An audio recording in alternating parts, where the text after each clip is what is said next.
Enge kalawang Enga nge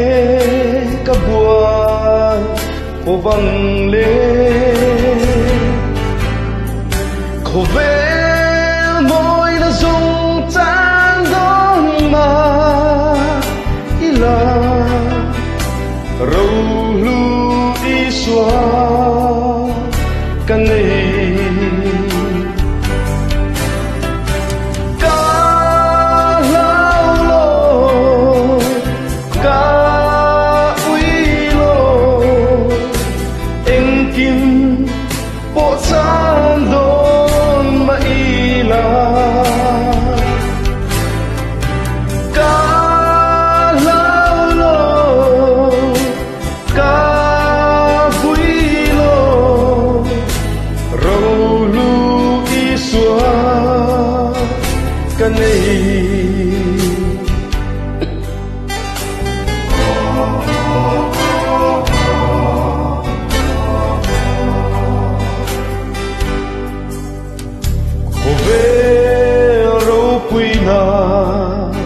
Mùi na tin rê lê sa na ca lâu dồn kinh tế cha nín nay đô lâu ba y na râu lu y xóa ca này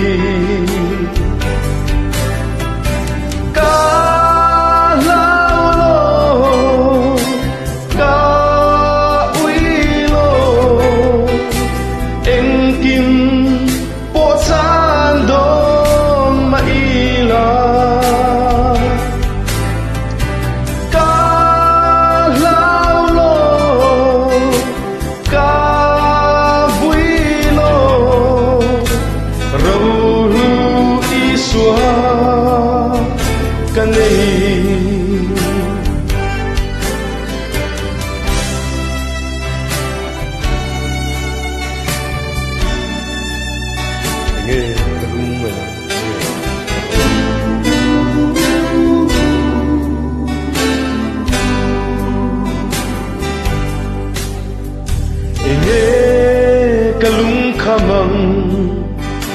enge kazonang enga nge kamang anang le khovel moi na zong tan don ma ila râu lu iswa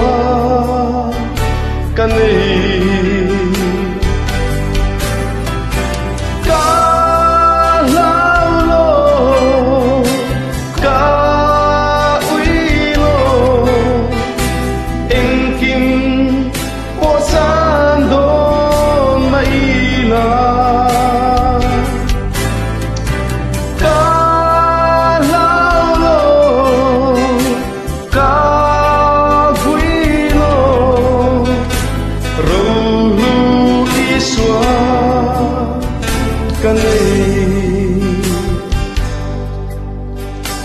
râu lu